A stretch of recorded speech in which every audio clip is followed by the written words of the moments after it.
Hoş geldin. Sağ olun. Sağ olun. Hoş geldiniz. Bir kapıdan çalışalım.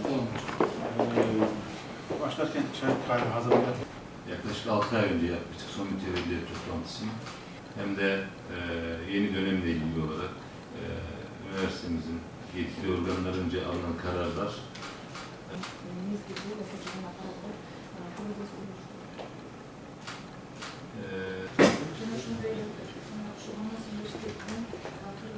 Başkanımızdan başlayıp yetkili bakanımıza kadar her kademedeki yetkililerimiz, büyüklerimiz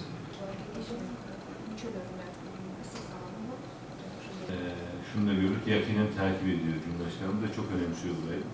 Üniversitemizin kuruluş felsefesine uygun olarak iki ülkenin, öncelikli olarak iki ülkenin ardından bölgedeki bütün ülkelerin kardeşliğini, kardeşlik hukukunu geliştirici bir işlev yerine getirdiğini kendisine anlattık detaylıca.